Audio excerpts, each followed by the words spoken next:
Hello,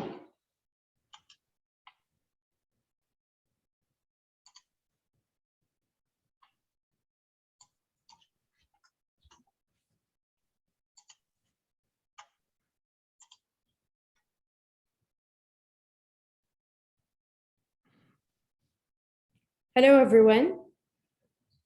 So we're going 5. Hello, everyone, and welcome to this live webinar. Thank you for joining us from all over the world in the first and hopefully one of many more webinars organized and brought to you by the International Valuation Conference.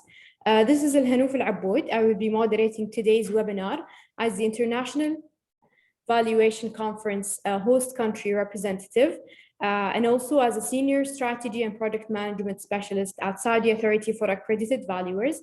In today's webinar, we will be exploring emerging topics addressing professionals within the valuation profession, and our experts will share their insights and advice on trends shaping valuation standards and the profession as a whole from a global perspective. I would like to take this opportunity to introduce my colleague, John Matthey, and my co-moderator. So John is the Director of Henley Valuers in Australia. He's a member of ASA and API. John sits on the board of the ASA and the Secretary of the International Valuation Conference Committee. And now I will hand it over to you, John, to introduce our speakers and kick off today's webinar. Thank you, Al-Hanouf. Hello and welcome, everyone. Just one other thing quickly is for all attendees, we'd love to hear from you. So if you do have any questions, please be aware that there will be a question and answer time at the end of presentations. I'd like to introduce today's first presenter, Mr. Mark Zeiler. Mark is based in Atlanta in the US and is the Director of Zeiler Valuation Advisors. He is also the Chairman of the IVSC Standards Review Board. Mark will be sharing his expertise on the upcoming changes and perspective papers relating to the IVSC standards. To that end, I would like to invite Mr. Mark Zeiler to start his presentation. Over to you, Mark. Great. Thank you, John. Thank you, Al-Hanouf. Thank you for the opportunity to present to your conference. We'll get to the first slide.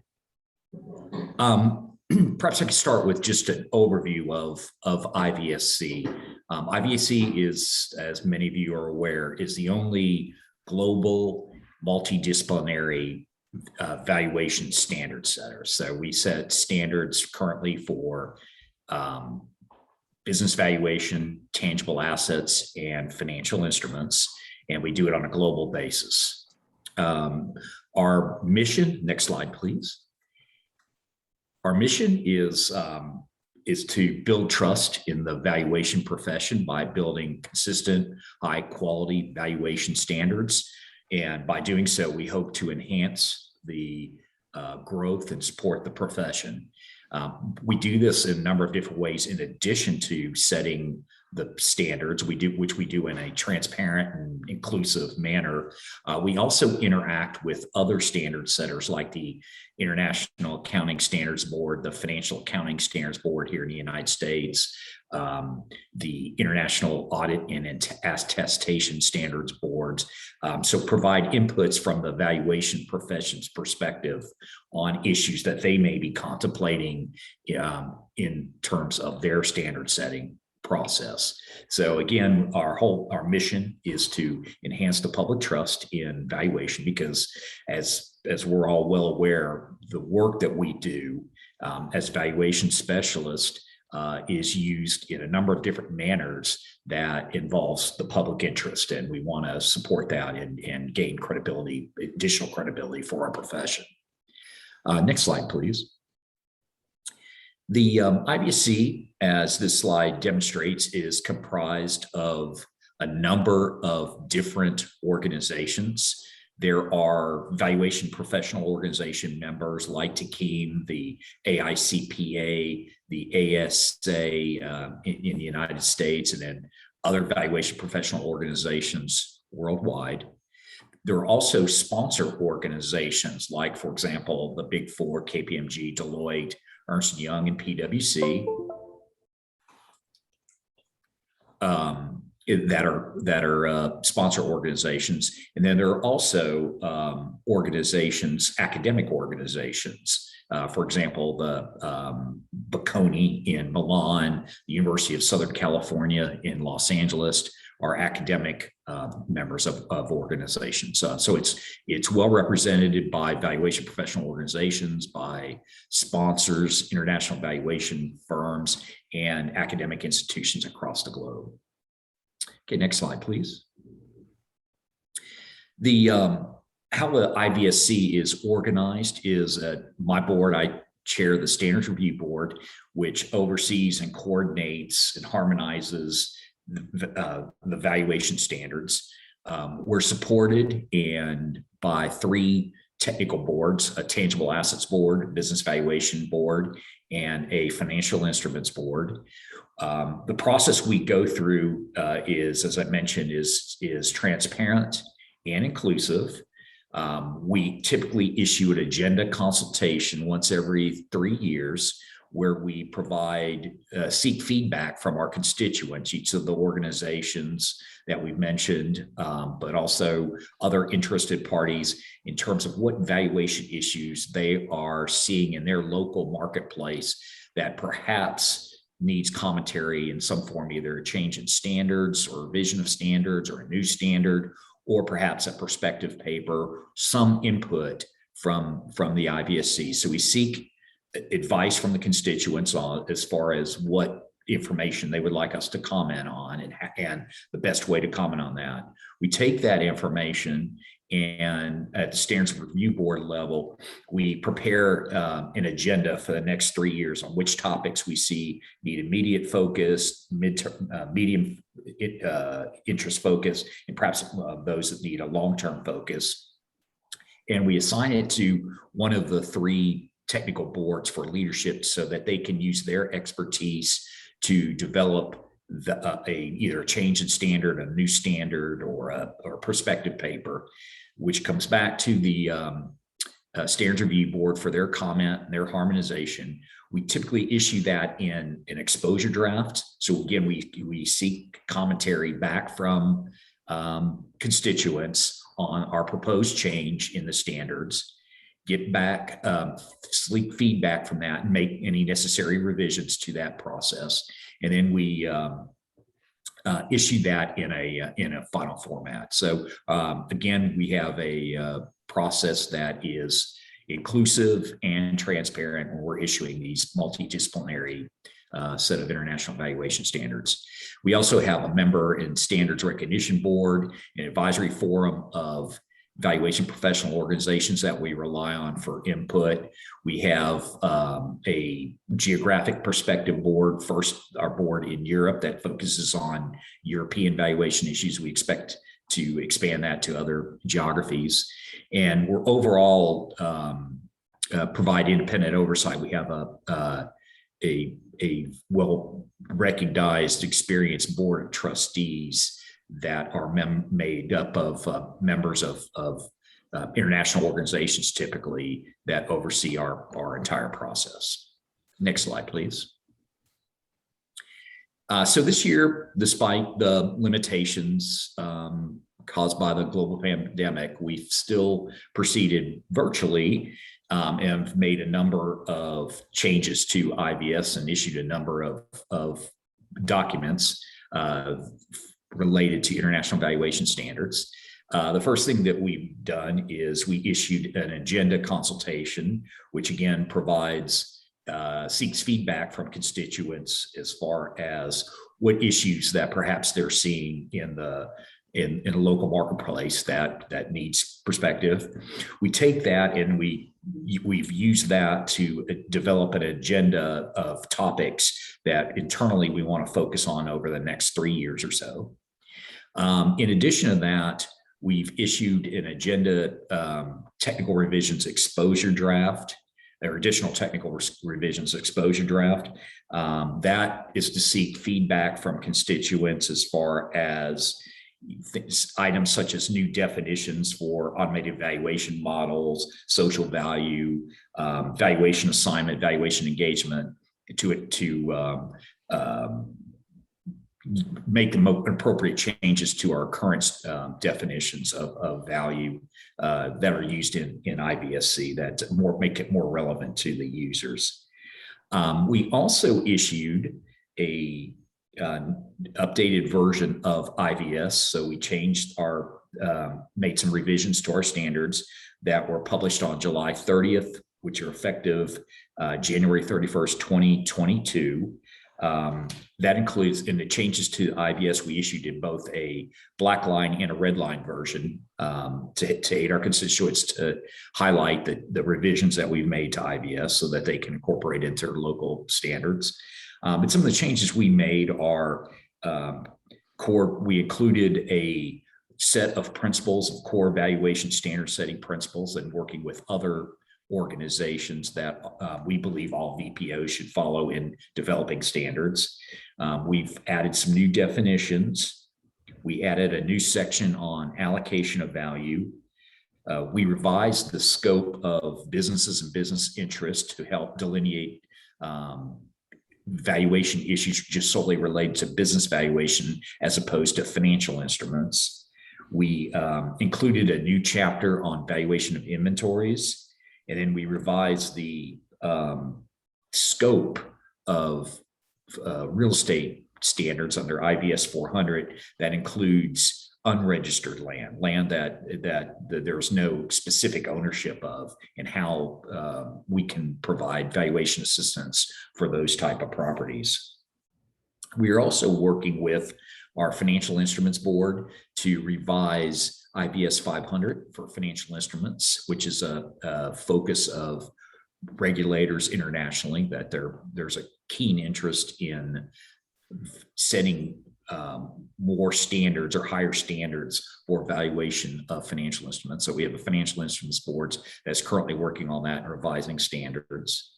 And then in addition to issuing the revisions to our IVS International Valuation Standards, we've included a basis of conclusions, which allows our constituents to understand the thought process and first of all, the process that we went through to issue standards, but also our thought process of why we reached the conclusions that we did in revising our international valuation standards. So that assists, and it's similar to how accounting standard setters set their standards. They typically provide a basis of conclusion that explains their rationale.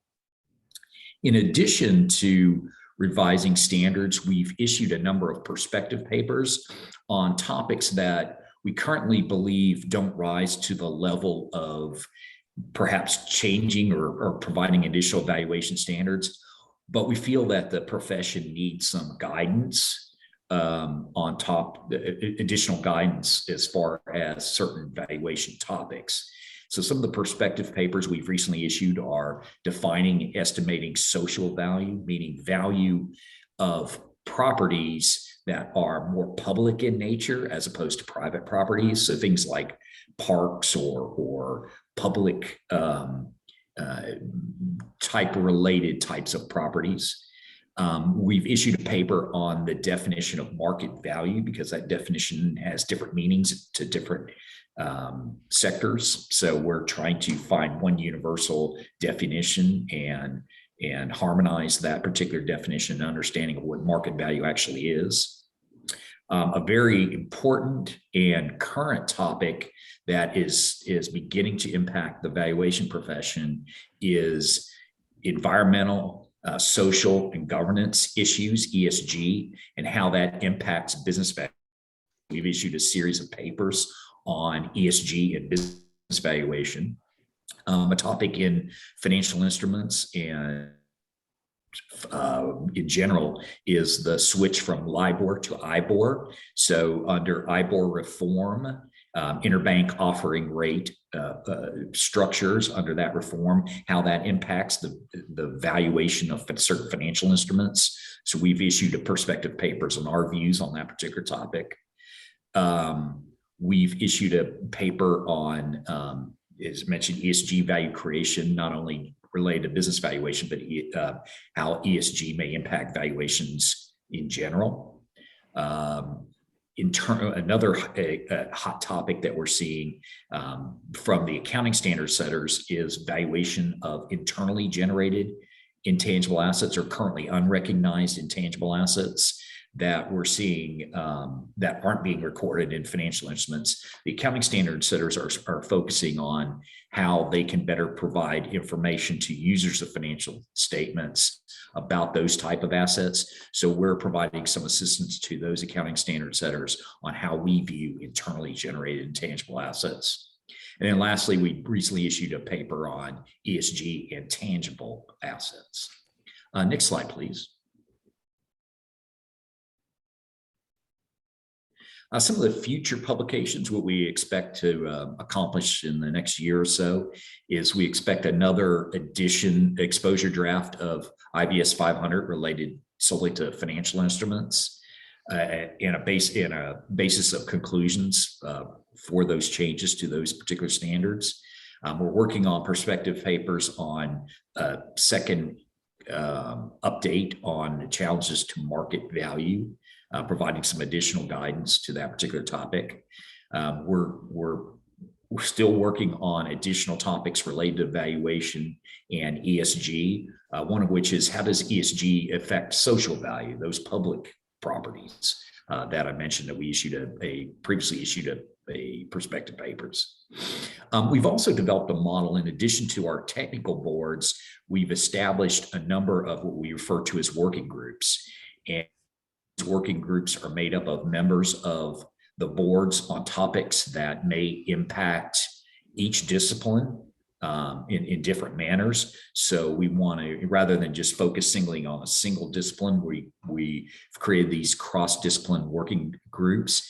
And we've also, from time to time, have added outside experts to those particular working groups, particularly in areas such as ESG or leases that perhaps we don't have the expertise totally within our technical boards. We want to gain the assistance of some outside guidance. So we've invited others, outside experts, to join these particular working groups. And we currently have working groups for developing thoughts on either standards or perspective papers on topics such as automated valuation models, and models in general and how they're used within valuation. We have a working group related solely to environmental, social, and governance issues in valuation. We have a working group related to IFRS 16, which is the accounting for leases and how that may impact valuation. We have a group that's harmonizing current IVS standards with perhaps the introduction of new standards for IBS 500 financial instruments and how that may impact existing standards. So we're currently harmonizing that through a working group. And lastly, we have a working group on social value. So we're continuing to move ahead. We've issued a number of I think important guidance to the valuation profession in the last year or so. We appreciate the feedback that we receive from those of you that have provided feedback, and we look forward to continuing receiving your feedback and assisting you in any way that we can. So with that, I'll turn it back to the moderators. Thank you, Mark. Your time is impeccable. That's almost exactly 20 minutes. We do have a couple of minutes free, and I know we said that we would wait till the end of the session, but we have a couple of minutes. So I wonder if I could pose a question to you from one of the attendees. We have a question here, Mark. Does the IVSC plan to address matters of valuation accuracy? Are there plans to develop a standard or guidance note on extractive activities? I think extractive activities would mean from the resources, extraction of minerals, etc. Do you know if there's any plans in place for guidance notes on those sort of activities? Yeah, we've as part of our agenda consultation, we have a project that we consider a little bit more long-term in nature, but it's related to extractive industries because we know that that is a very important issue in certain parts of the world. I think, John, and you're particularly in Australia, Oceania part of the world is very important relate to valuation. So that is on our radar. We don't have something that's very intimate as far as changing a standard, but it's something we're looking at. As far as valuation accuracy, we know that that's a issue in valuation. One of the challenges that we've hopefully addressed is related to the economic uncertainties created by the global pandemic, and we early on during the economic crisis, we issued a perspective paper on how valuation specialists should treat uncertainty created specifically by the pandemic. So we have touched on that issue, but we don't have anything specific for accuracy in general. Thank you, Mark. I've just got one very quick question, if I could fit it in. I have another question from an attendee. As for real estate valuations, they want to know if that will also be reviewed after the 2020 standards. So the new standards coming in, there will for IVSC will encompass real estate, correct? Yes. Yeah. Yeah, we have a tangible assets board that is primarily real estate, although it does touch on personal property valuation standards. But yeah, that's real estate is a very significant part of our process and our focus. Wonderful. So there's certainly a lot of activity going on at the IVSC. Thank you, Mark. That was very enlightening, and we appreciate you giving us your time and your insights. I'd like to move on to our next presenter, Mr. Johnny White. Johnny White is the Chief Executive Officer of the American Society of Appraisers based in Washington, D.C. in the US. Johnny is an association professional with more than 30 years serving in a variety of management and leadership roles. In addition, Johnny is an adjunct faculty member of Georgetown University, where he instructs graduate students in operations and event management. Johnny holds his MBA and BS from the University of Maryland. And to the end, I'd like to invite Mr. Johnny White to start his presentation. Over to you, Johnny. Thank you very much, John and Alano, for inviting me and participating in this session. I'm really looking forward to IVC next year. So I want to kind of give you guys a highlights overview of our annual conference that just happened not too long ago. It was a well-attended event, and I kind of talked through those type of things. But just really quickly, the American Society of Appraisers, I want to give you an overview of the organization. If you don't know, we are an organization for appraisers, valuers. We have about 5,500 members all over the world, and we represent 6 different types of valuers: business valuation valuers, machine and equipment valuers, real property valuers, gym and jewelry valuers, personal property valuers, and appraisal review managers. So all of these different appraisers, valuers, belong to this organization. And so 2 weeks ago, we had our annual conference in Las Vegas, Nevada. Next slide. So our conference was, again, 2 weeks ago, and we had multiple sessions happening for the program. And we had tracks for business valuation, we had tracks for real property, we had tracks for gym and jewelry, we had tracks for personal property, and so forth. So each of these different disciplines had their own track, and actually business valuation had 2 tracks. And so we had about 75 sessions going on over the 2 days of the program. Next slide. In terms of total attendance, we have had 624 attendees. As you can see here, how the attendance broke down: 30% was machine and equipment, 42% was business valuation, 8% were gym and jewelry, 7% were real property, 13% of the attendance were personal property, and then 1% was the appraisal review manager. So we had a good, diverse group of individuals. And the one thing that was unique about the program, if you go to the next slide, is we had the program in person and we had it in virtual. So 50% of the attendees came to Las Vegas and attended the program in person. And then the other 50% attended the program remotely. And as you can see, we had individuals from all over the world, 21 different countries participated in the program. And these countries range from Australia to United Kingdom. So as you can see, we had a wealth of different individuals participating in the program. And that's not in addition to the attendees, we had speakers from all over the world too. So this was truly an international program where we were able to provide education for the entire profession. Next slide. Now, some of the conference themes, we started off with the program with a keynote talking about mastering self-discipline. But we had a number of great topics, from valuation to other considerations due to COVID. As we all have seen over these last 18 months, the market has changed. So because of that change, the way that we're valuing or way things are getting appraised is a little bit different due to COVID. We had a number of sessions of cannabis. And cannabis in the US is a growing market.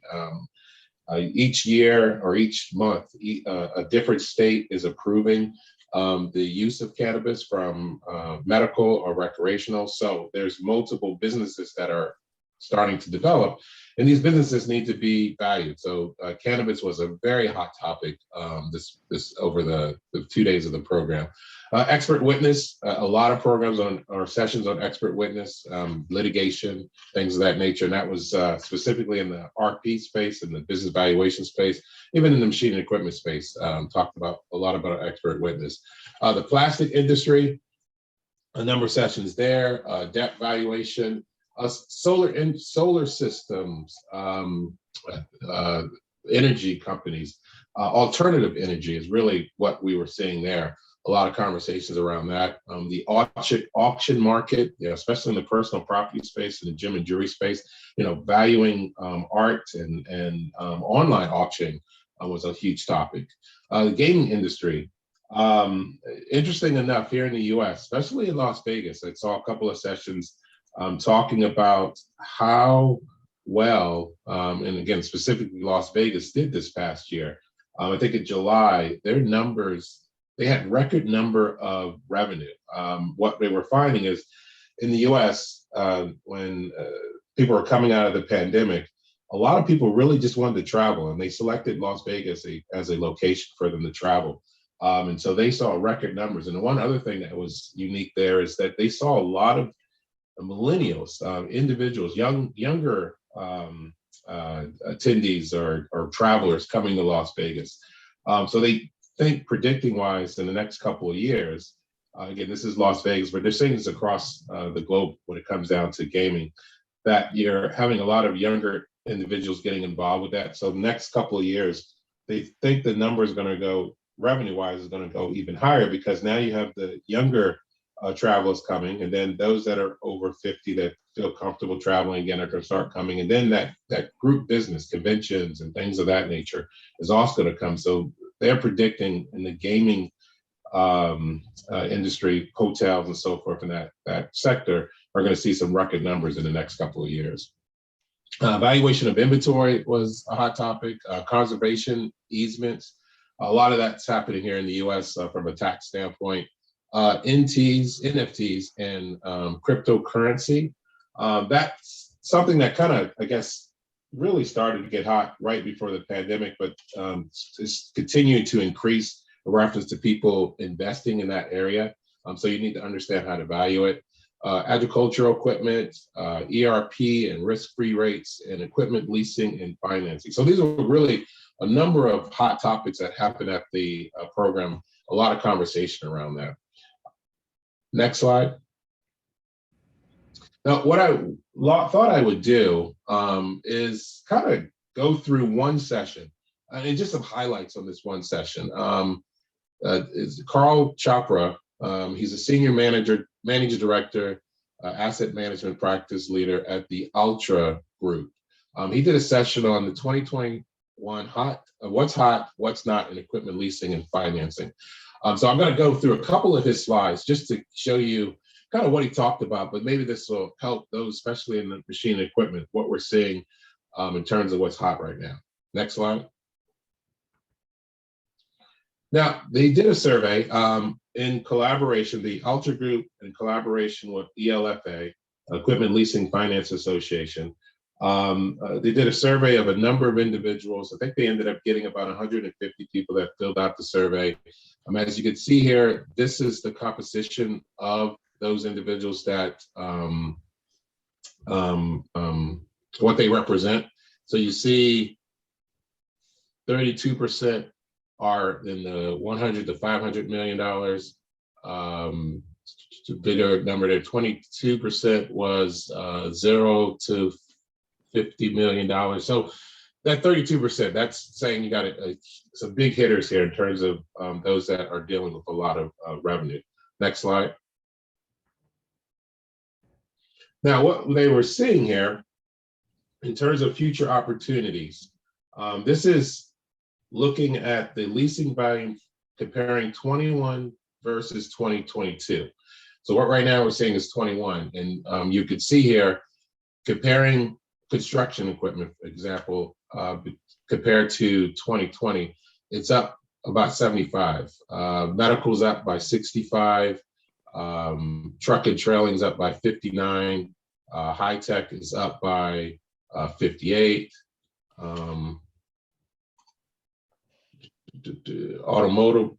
Automotive is up by 13. Plastics up by 13. So as you can see there, comparing 2020 to 2021, we're definitely seeing some increase here, but you also see some decreases here. Printing is down by 32, oil is down by 31, and FF and E is down by 33. Next slide. So the summary here is overall, this year's volume results were stronger than last year, which is good. And we're seeing some growth there and are predicting growth as we move into 2022 and 2023. Next slide. Now, changes in residuals, and this is talking about future values.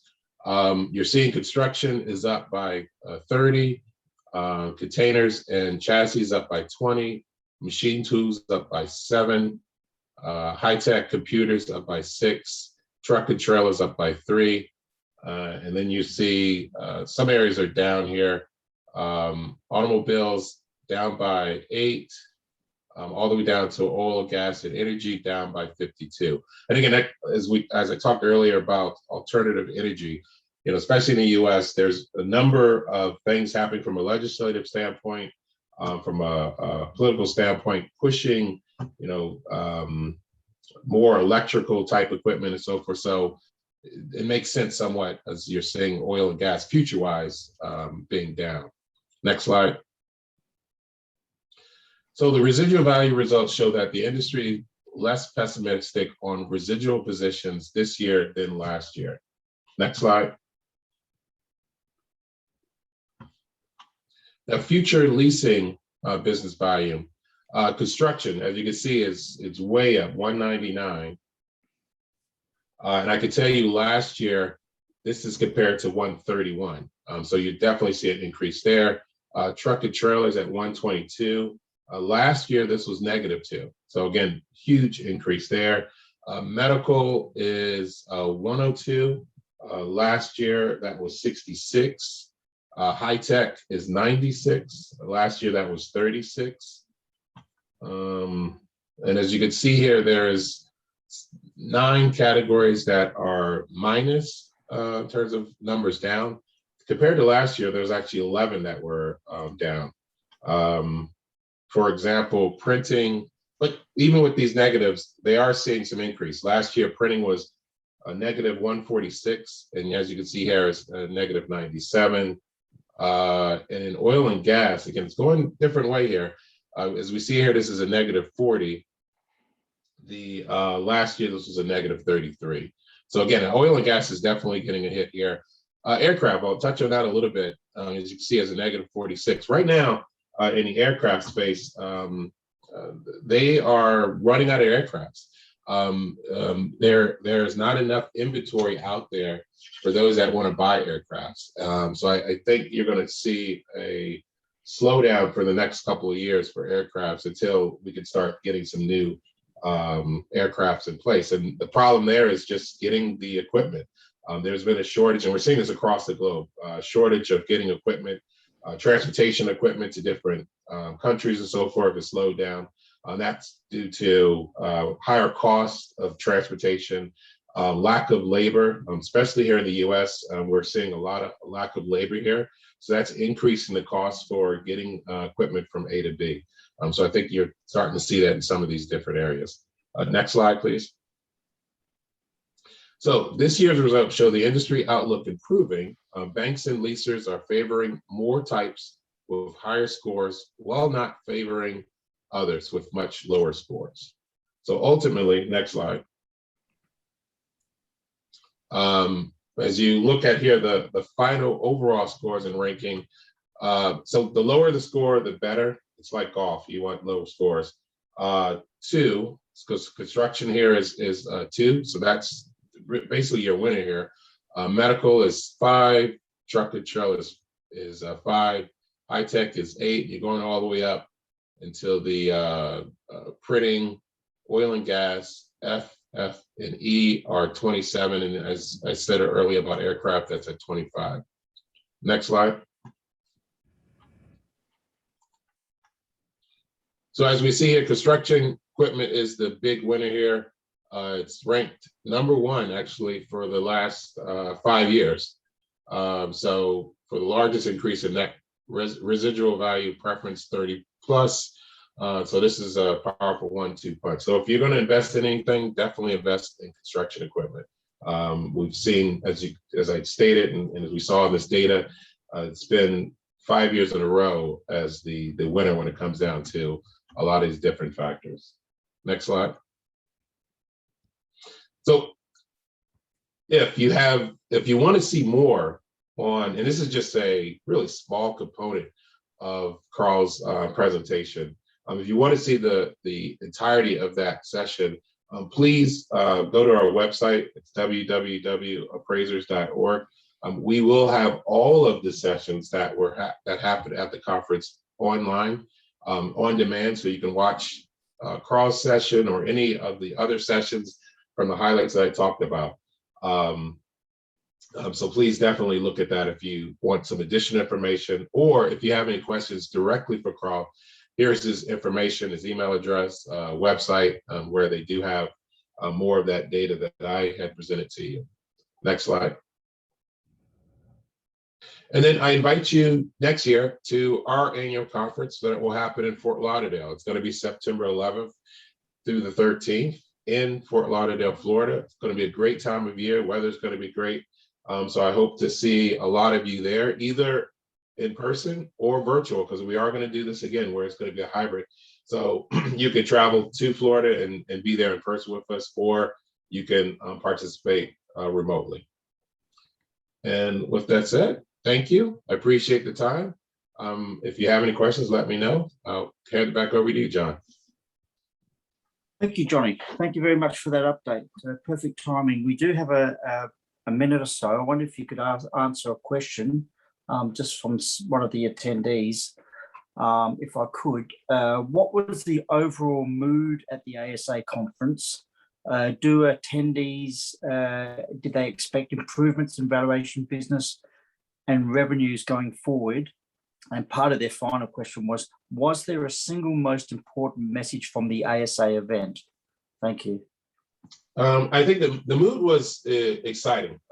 Everyone was talking about just being there in person. Everyone was excited to be there in person. I think this is, for a lot of people, this is the first time they've ever traveled in the last 18 months. So they were excited just being there. It was like a reunion in somewhat sense. So I think the mood was very high when it came down to just the attendance of the program. In terms of the outlook, I think a lot of people are excited about the outlook. I can tell you, most of the individuals that I talked to at the conference and remotely, everyone's very, very busy right now. You look in the real property space, again, in the US, there's a lot of movement with people either refinancing or trying to buy a home, because the way that people are working are different now. A lot of people are moving from the cities out to the suburbs, so they're buying a lot of homes. So the real property individuals are very busy. Business valuation individuals are busy. Unfortunately, some of them are dealing with a lot of divorces because of what happened to the pandemic. So they're trying to help these individuals with valuing their estates and their businesses and so forth. So everybody's very, very busy. They predict, or their outlook is that they think that this is going to continue for the next 18 months because of just the pure volume of work that's happening right now. So I would say that the mood was very good. In reference to, I guess, the number one theme that I would say that came out of the conference is the outlook looks good for appraisers in reference to the workload that they're going to have in the next 18 months to 2 years. Everybody feels that they're going to be pretty busy, which is great. And they're looking forward to that, this time of volume that they're dealing with right now. Thank you. I just have my own question, Johnny. So you would expect that the next few years attendance in person would you would expect to grow naturally, or would you think that attending conferences virtually is here to stay? I think that the virtual is going to be here to stay, at least for the next 2 to 3 years. I think a lot of businesses have found the advantages, saving money in reference to paying for the employees to travel all over the place. So because of that, ASA has taken the stand that we're going to continue like we have in the past and having education conferences and so forth, but having that option for an individual to participate virtually. So we will have hybrid programs for at least the next couple of years, because of the fact that I know businesses are not going to pay for travel for everybody like they did before. And this has given us the opportunity to expand our audience, especially from a global standpoint. For those individuals that are, like yourself, John, you're in Australia, having to take an 18-hour flight rather than just get up and go to your next room and watch the session, you're going to start looking at that more seriously. So we have to have an option for individuals that don't want to take that long travel to get to the program. Sure, that makes sense. Thank you, Johnny. Thank you. Okay, I will move on to our final presenter of the session today is Mr. Paco Winfo. Mr. Paco is the head of Taqiyyim real estate sector. He is a fellow of RICS, a Taqiyyim fellow, an accredited senior appraiser with the ASA, and a chartered project manager. Paco consults on valuation professional development matters for Taqiyyim. To that end, I'd like to invite Mr. Paco to start his presentation. Over to you, Paco. Thank you, John. Thanks for the introduction. And hello, everyone, and thanks for having me. So I'm going to cover 3 broad areas, topical issues, all of them. And to start with, I'll touch on fair value reporting and the valuer considerations that requires within a regional context. ESG, its wider considerations and its focus on real property valuation. And also I'll touch briefly on COVID-19 and valuation uncertainty. Once again, starting on a wider level and then narrowing it down to a regional and a local context. So for fair value reporting, there are some key considerations for valuers as it continues to grow and gains prominence in the region. So with regards to fair value reporting, unified accounting standards have had quite a storied history. Give or take, it's been about 100 years from modern bookkeeping exercises through to them finally getting standardized and their wider adoption in more recent years. And they are here to stay. Same as the IVS, which is a fundamental exercise in standardized valuation practice. Standardization is here to stay. The IVS, or International Valuation Standards, the current version and its earlier versions, all have contained an explicit reference to the IFRS fair value definition. And in addition to the source accounting standards themselves, it is best practice for valuers to be familiar with the standards if this is their area of practice, i.e. fair value measurement. In the wider region, and also looking globally, over 130 countries have adopted international financial reporting standards. So it is already pervasive. Within the kingdom, or within KSA, both SOCPA, which is the Saudi Organization for Chartered and Professional Accountants, and the CMA, the Capital Markets Authority, endorse the standards. So there are some key considerations for valuers. Valuers who practice in the space need to be familiar with the standards. The IFRS 13 definition for fair value measurement, and also of import to valuers are IFRS 3R, which is used for business combinations. And it's key, especially for real estate valuers, to have an understanding of the requirements for lease accounting as recently updated. From a technical scrutiny and assurance testing perspective, valuations for financial reporting generally demand a very robust process of scrutiny by the clients, by auditors, and also by regulators. So valuers who practice in that space need to make sure that the evidence underpinning the valuations that they issue are robust. They test the inputs and they make sure that they can defend the valuations that they issue. The level of scrutiny is often tied to the purpose of the valuation. So yes, it's all fair value, but depending on what the fair value measurement is for, it may entail more rigorous scrutiny. Say, for instance, you're looking at a pre-deal fairness opinion, which will be key to the price of the deal, or you're looking at IPO or impairment testing. Purchase price allocations, less risk, but then again, they can also trigger impairment testing.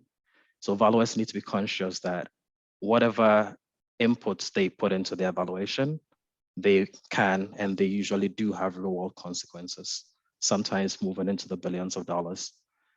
So valuers need to be familiar with the definition of fair value, its reporting requirements, the choice of the valuation approaches that accompany the purpose of the valuation, the inputs that are required for the valuation methods or techniques that they adopt, because the standards are there for a reason.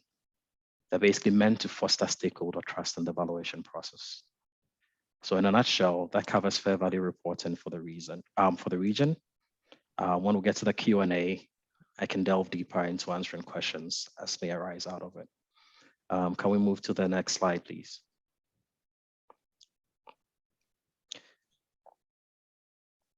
Okay, so ESG considerations. ESG, or environmental, social, and governance issues. Thankfully, these have moved beyond being a buzzword in recent times. It is relevant to all of us, and it has real-world implications now and into the future.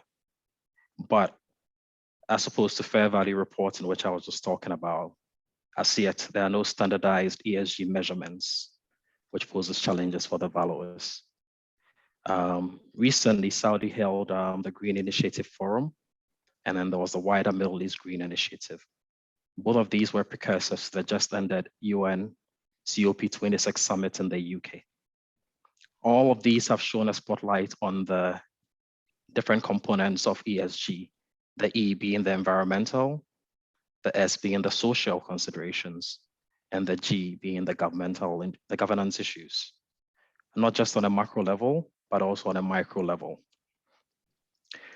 If we take the E, which is the environmental, within the last week, there's been the publication of a Saudi-led study, which shows that local temperatures within the kingdom have risen by 2.5 degrees Celsius since the late 1970s. There are implications for the rise in temperatures. And there was a direct tie to religious tourism and Makkah, which is primarily followed by religious pilgrimage and religious tourism. So basically, a lot of pilgrims on the Hajj and the attendants Umrah tend to spend a lot of time outside. So as wet bulb temperatures rise, that has attendant consequences in terms of the risk of heat stroke. And you look at the wider issues, it also has implications for droughts and water supply in the region. The EU this week reported through the EEA that 300,000 people in Europe died prematurely this year from air pollution. And the World Health Organization also estimates that 7 million premature deaths this year, within the last year, can be tied directly back to environmental impacts, the negative ones. We look at the environmental impacts of our industry. I'm going to be more specific about property and real estate. But you look at the entire building and construction supply chain, and there are major issues in there which require close scrutiny in the valuation process. The inputs for building and construction, extractive industries, which are the sources of the raw materials that go into building construction. In manufacture, cement, iron, and steel are some of the most polluting industries. You go through to the design and construction process. When it's ineffective, there's energy escape from properties and from buildings. You have the heating, ventilation, and air conditioning systems, and the M&E, mechanical and electrical installations, which can all contribute to the efficiency of the building fabric or its inefficiency. Looking at things from a social value, from a social perspective, social value is a perspective that the IVS has increasingly focused on. So basically, not just for tangible assets valuations, but also for intangible assets valuations and for business combinations. There's an increased emphasis on the social value perspectives within the valuation analysis and the reporting process. You also have wider social issues such as employee welfare, diversity and inclusion. And recent research has also shown that the more profitable teams generally tend to be teams which are more diverse and inclusive. I mean, simple fact of the matter is if you are picking from a diverse pool, you basically have access to the best and the brightest for your industry across the globe. Looking at our impacts of the valuations we conduct on the wider society, we need to basically ensure that we get the environmental and the social considerations right, because when we do get them wrong, they always have real world impacts and to the society as a whole. In terms of the governance issues, responsible governance and regulations are required. It is a global issue and also a regional and a local issue. Globally, the Paris Accords from 2015 and the recently ended COP26 summit all set the tone.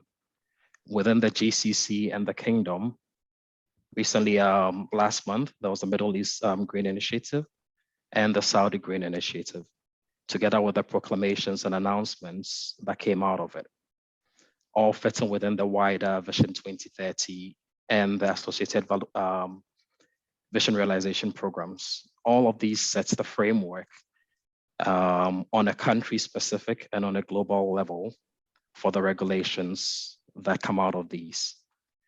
Country specific regulations, you're looking at things like building codes, the energy efficiency and the ratings associated with heating, ventilation, and air conditioning, and building services, mechanical and electrical.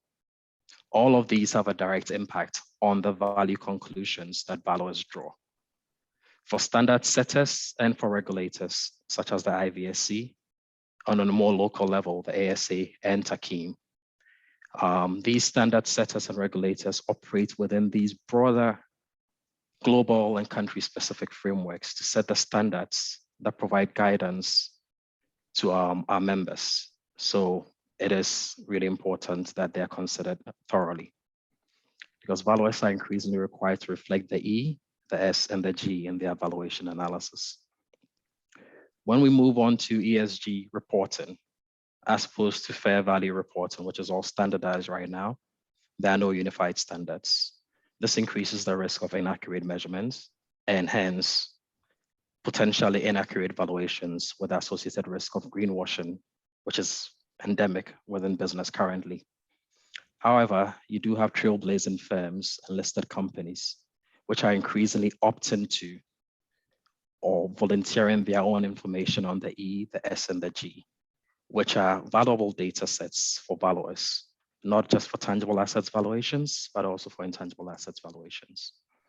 There are private data aggregators which are filling the void which has been left, or which regulation is trying to catch up to and then possibly overtake. Some of the private providers include Datamaran, RepRisk, which is basically reputational risk, Arabesque, etc.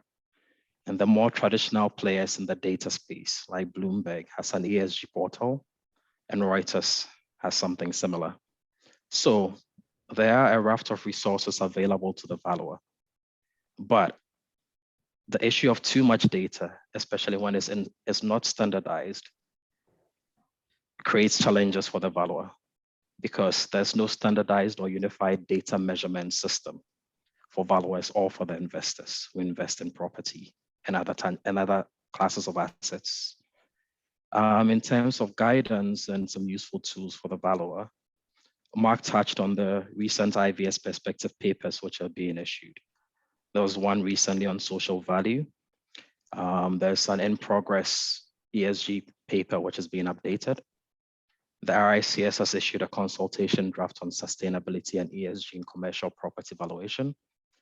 And then there are already a raft of sustainability rating tools specific to the real estate valuer. These include BREEAM, which is UK-centric, but also has an international platform. LEED, US-centric, but also international. The GRESB, and more locally in the UAE, there's Estidama, which are all rating systems for categorizing buildings.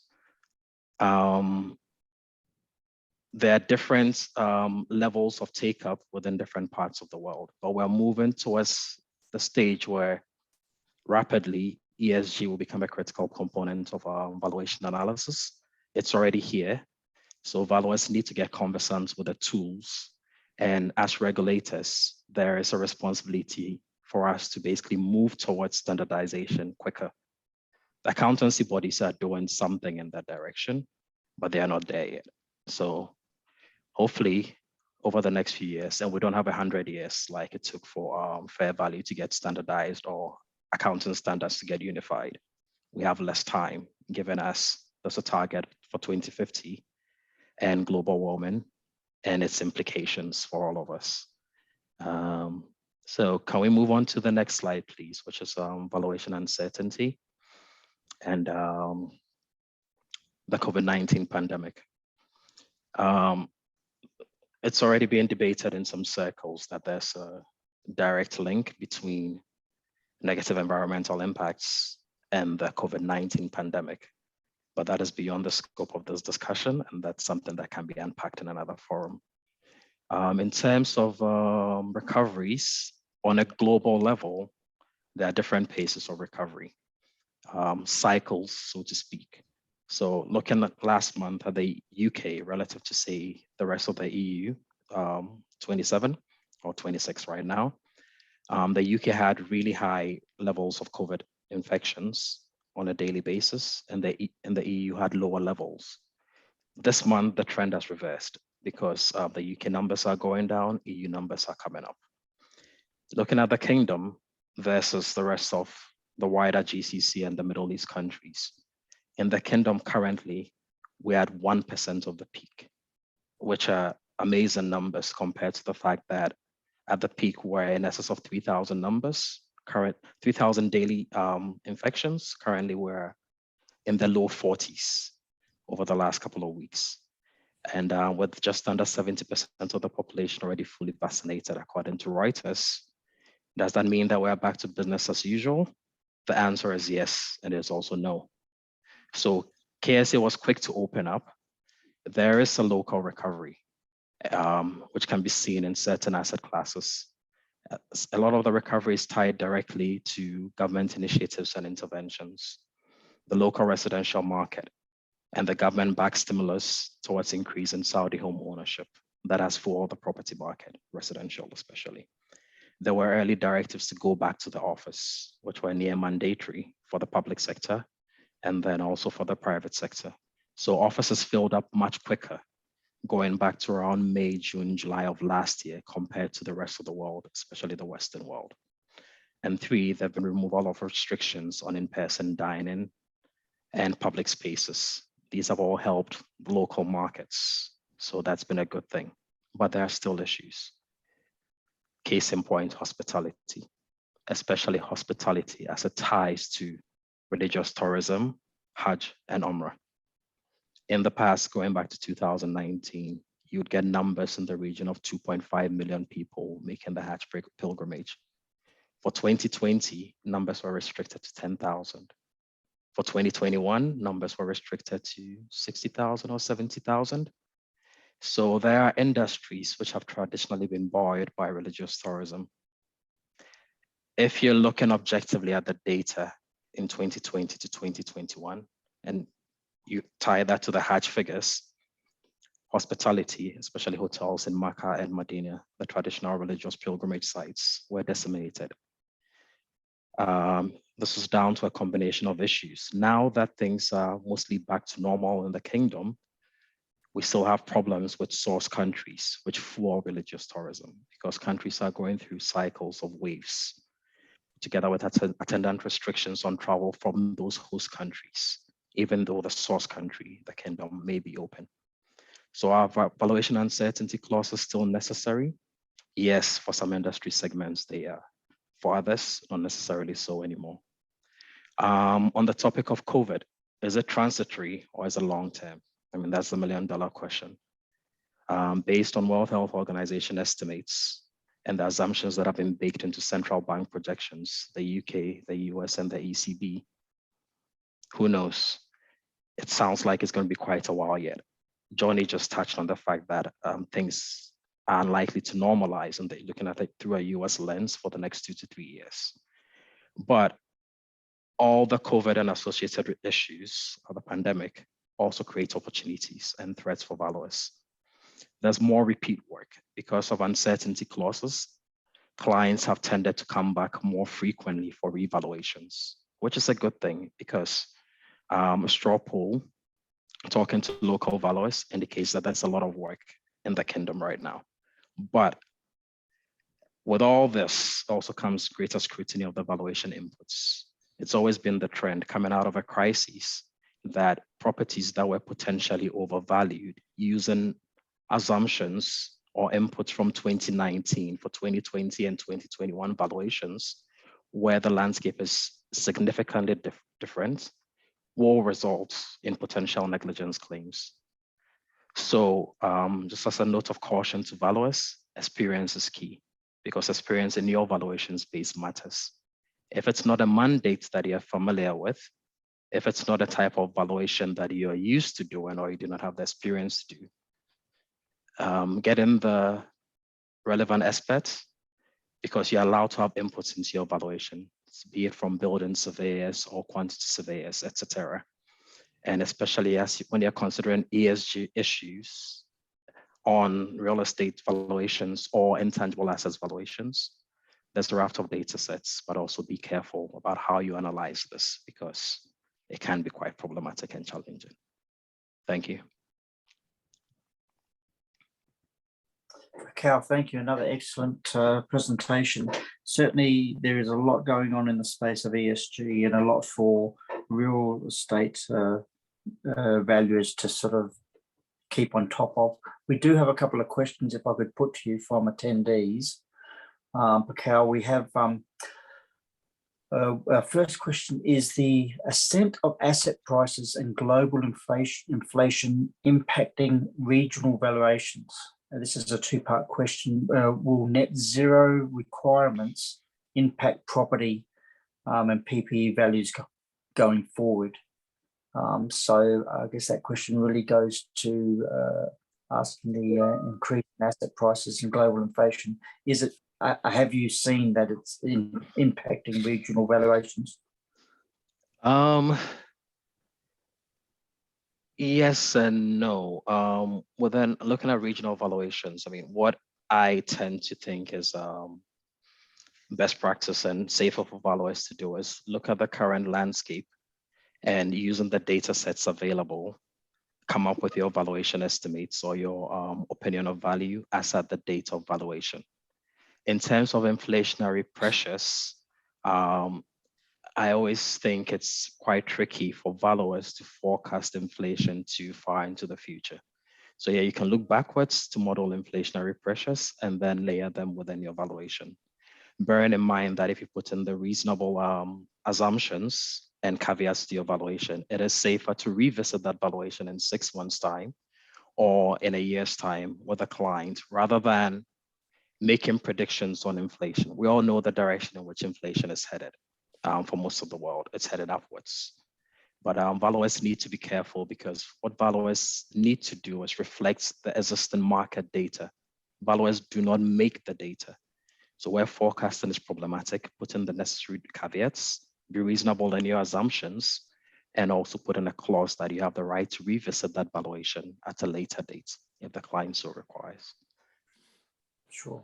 And Paco, your thoughts on net zero requirements, how that might impact property and tangible asset values going forward? Do you think that will have an impact? I believe they will have an impact. All right. So looking at the real estate space, you look at buildings. Buildings have a key component, which are the building services, mechanical and electrical installations, etc.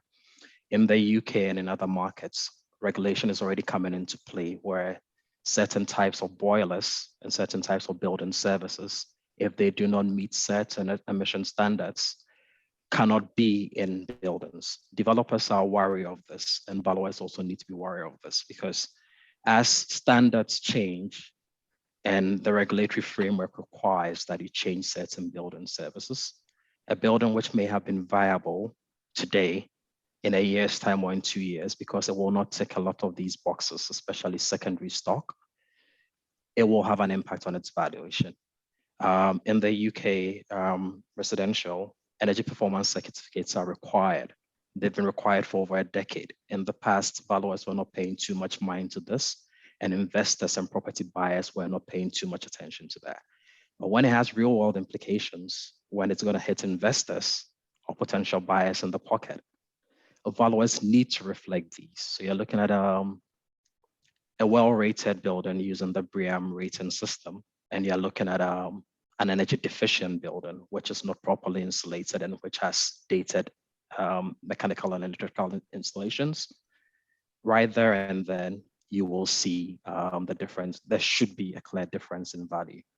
In terms of the wider net zero targets, be it as may, depending on your view on it coming out of COP26, whether it's a watered down version of the agreement most people hope for or not, there are still some clear targets which are looking to not eradicate immediately, but limit coal. So coal and heating systems will have an impact on property valuations. And also as regulations and standards increase around energy efficiency in buildings, which will have an impact on the inputs into the building construction itself, they will also have an impact on valuations, or they should.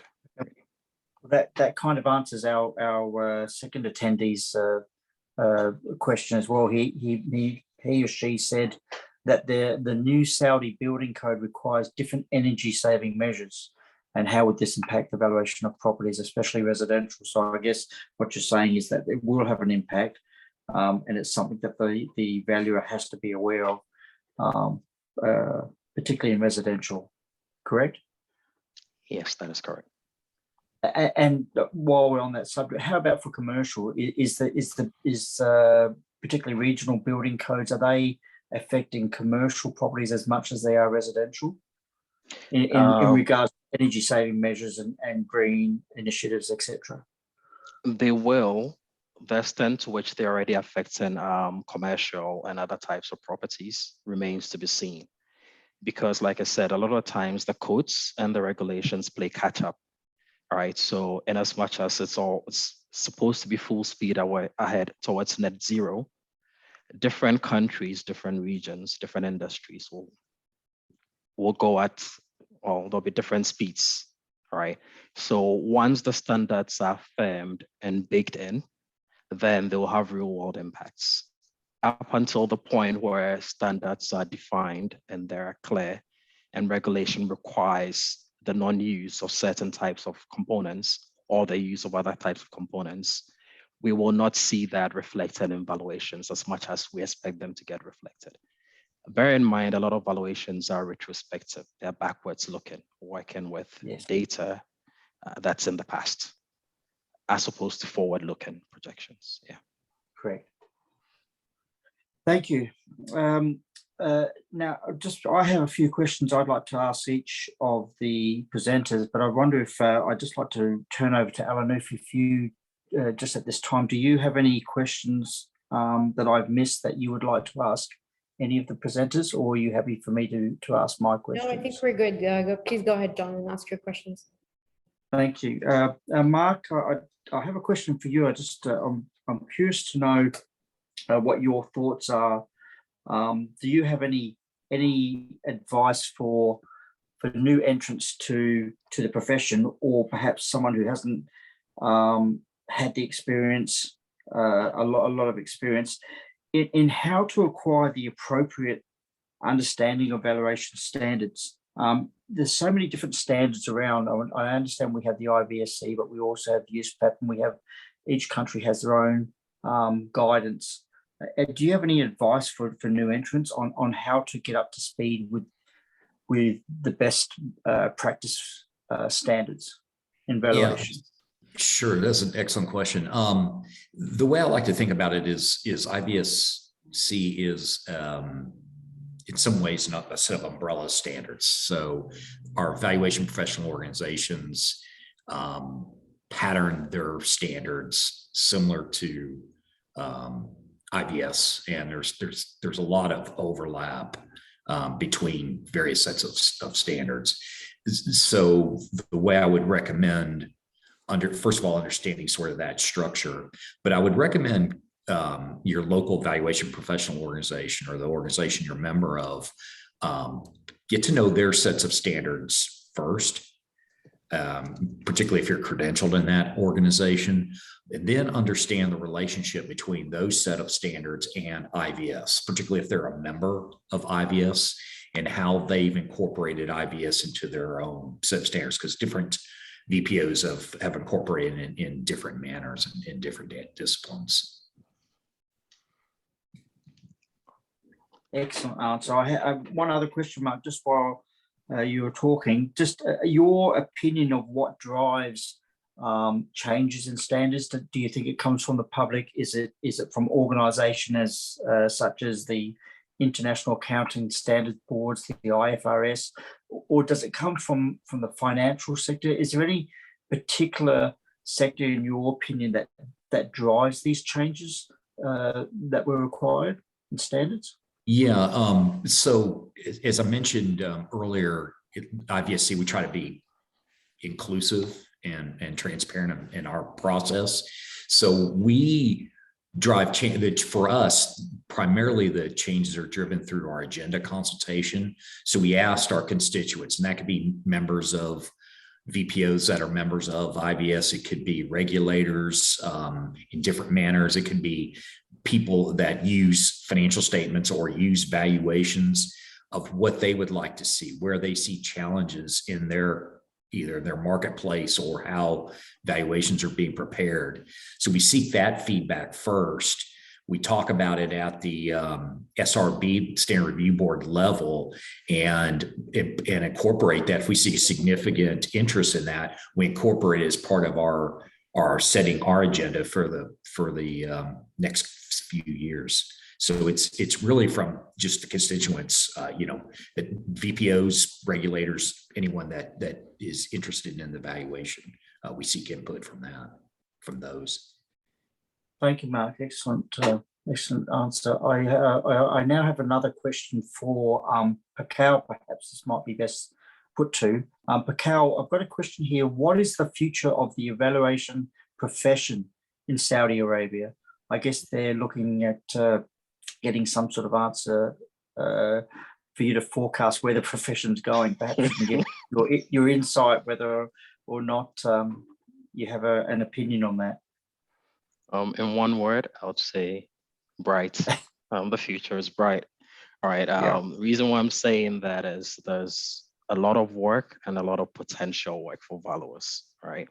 So yeah, Taqeeim may be a nascent organization. It's not that old as compared to some other VPOs, but increasingly, as the kingdom strives towards its Vision 2030 goals and the associated vision realization programs, there's a huge stock of property, be it real estate, be it machinery and equipment, or be it intangible assets, which will require evaluations. I mean, case in point, you look at NEOM and you look at its component parts, it's estimated to be north of 500 billion US dollars. That's just one project out of 3 giga projects. You also have a raft of mega projects, right? And in as much as intangible assets valuations are not as mature out here yet as it is in other parts of the world, that is also common. All right, so you look at the top ranking businesses by value in the world right now, a lot of them are made up of a lot of intangibles, be they intellectual property, brands and patents, etc. So there's a lot of work lined up in the kingdom, because all these assets we're talking about, all these different giga projects and mega projects, most of them coming due latest by 2030 or in phases in the run up to 2030. They will all require evaluations, be they for financial reporting, market value, loan security, etc. So I would say the future is bright. Yeah. Excellent. And Raquel, we might stay with you. I've got a question for Johnny, but while you're speaking, I'm curious, do you have any advice for foreign valuers or foreign companies that have assets in perhaps Saudi Arabia or some sort of ties or relationships? Do you have any advice for foreign valuers wanting to conduct work in the region as far as becoming qualified, and as well as standards that they need to use? I mean, my advice will be know your standards, right? So like Mark touched on, the IVS is an overarching or umbrella standard, right? It is not as granular as local standards, but if you're conversant with the IVS and its requirements, and then you also know your local standards, bear in mind what I talked about, the move towards standardization in the valuation profession, which is the opposite of what's happening in the ESG space right now. We need more standardization. But as there's standardization, you look at your local standards, be they Taqeeim standards, be they RICS standards, be they ASA standards. The definitions for the different purposes and basis of value are mostly aligned as we speak, right? So if you're conversant in your local standards in your practice area, it shouldn't be that hard. Get the local standards, which especially when they're mandatory. So to practice valuation in the kingdom, the Taqeeim standards are mandatory, but they are not going to be that far off from your local standards. So what I would say is there's a coalescence of standards. RICS, ASA, Taqeeim have reciprocity agreements, right? So you can go through that pathway to get qualified faster. But yeah, that would be my advice. Thank you. That's very good advice. I wonder, Johnny, if I could pose a question to you, talk about the general sentiment is that people, certainly in the USA, valuers are busy and that things are kind of getting back to normal. Certainly many are busier than they've been for some time. Do you have any advice, particularly for new entrants and appraisers, how they might capitalize on this growth, and what your advice would be to get up to speed with standards and trying to ride this wave, so to speak, of opportunities? Yeah, I would piggyback on what Mark said. I mean, I think they should definitely look to their VPOs. So ASA is an example, to help them come up to speed on what's happening with the standards as they're providing their services. That's one of the reasons why the VPOs are around, is to provide guidance to our valuers and appraisers. So I would definitely say, support what Mark had stated in reference to, look to your VPOs for your standards. And the other thing I would say in order to keep up with all that's going on, again, they look to your ASA or your BPO. And then also, the one great thing about ASA is that we have a great network of members. So you can reach out to your colleagues, other members, to help you in situations where you may not be an expert at. And give you an example, let's say someone has an estate and they want to get it valued. Well, there's multiple things that could be associated with that estate. It could be personal property assets, there could be business assets, there could be real property assets. And depending on which discipline you're in, you're not going to be able to provide the expert service for all those different assets. So reach out to your colleagues that are experts in those areas to help you, to help that individual to get services for all the assets, not just one component of the asset. That's some good advice. I have one final question to all three speakers. I wonder, Johnny, if you could go first, then we'll refer to Mark and the Pacao. The question is, will valuers travel less in the future? Will avatar-like valuations prevail? In other words, will valuation by proxy or by the automated modeling take over valuers actually traveling? Do you have an opinion on that, Johnny, first? Yeah, we're seeing a trend, and it depends on the discipline. I mean, real property, for example, they are adopting somewhat the desktop appraisal, meaning they're staying locally to where they are and taking data that they're getting from multiple sources and having other individuals go and do the inspection, and you're getting that data from them. Machine equipment, somewhat we're seeing that too. So we are seeing a trend of more of this remote valuing and getting the data from different sources to provide the value. So I would say that we're seeing that trend, but we do know that there's a lot of valuers that love to go and touch and feel. And I think there's nothing to replace that. So I guess it depends on the individual and how comfortable they are with either the technology or the sources that they're getting their data from. You're on mute, John. John, you're on mute. Apologies. Thank you. That makes good sense. And Mark, I was wondering, do you have an opinion from your perspective as to perhaps more of an international perspective, whether you think values will travel be back to normal, or whether they'll start to do as Johnny said, as the trend is at the moment, and do a bit more by remote? Yeah, I think I think going forward it's going to be a balance. I think it's a lot of what Johnny mentioned, but we've noticed that trend. I do a lot of work in valuations for financial reporting purposes from the intangible side, and that obviously doesn't typically involve travel. So since that type of work, the purpose of that valuation has started the trend of reducing travel, but you have to balance it with getting comfortable that you have sufficient information to support your opinion. And if you feel as though you need to, depending on the purpose of evaluation, you need to actually travel to this company site in order to do so, then I highly recommend that you continue to do that. But I think with the age of Zoom and webinars such as this that are international, that people are getting used to these types of ways of communicating. So I think it's going to be a balance between the traditional methods and what we've learned how to adapt during the pandemic.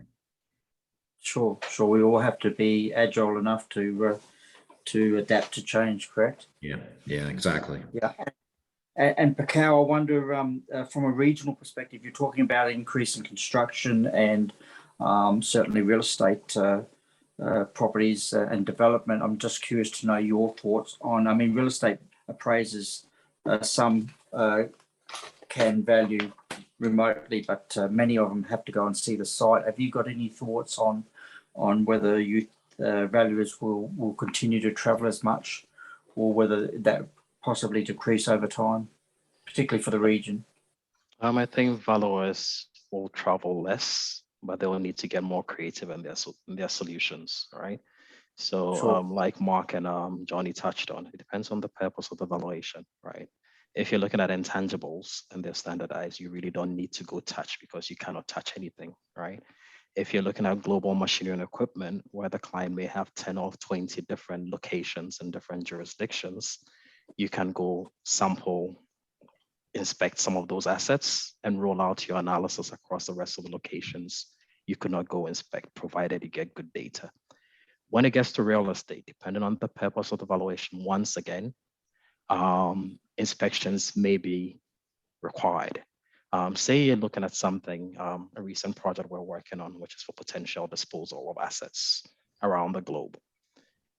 For valuations like that, given the purpose of the valuation, potential disposal, you need to go see the property and look at the condition of the property. You cannot rely on a desktop analysis. Valuers get creative in the sense that you can partner with local inspectors. In the past, you may have flown your own teams out there, but given the very real issues of lockdown and waves of COVID, valuers have had to get creative, where you might partner with someone else to go do the inspection for you, and then you can do your analysis, etc. So the inspection is still key to certain types of property, given the purpose of the valuation, but the solutions are getting more creative, where you don't have to go yourself per se, if you cannot. Yeah, I would agree with that. That's a good response. I have one other question here, and I think I might answer this and have, if any of the presenters would like to add their opinion. I've got a question here. What are the sources that we can collect information about machinery and equipment evaluation? Now, I would say, from my experience, it would be your VPO, your association that you're a member of, is your best source of initial information for sourcing. You've got like-minded appraisers and valuers that have a wealth of experience, but you also have the resources of webinars like this one today, also conferences and things like that. But in my opinion, your best source would be to your VPO, your local association. Many of these associations have their own books, such as the ASA and Taqiyyim, have their own guidelines and information on how to value different sorts of machinery equipment. So that would be my answer. I don't know whether any of the presenters have any other anything else they want to add to that answer.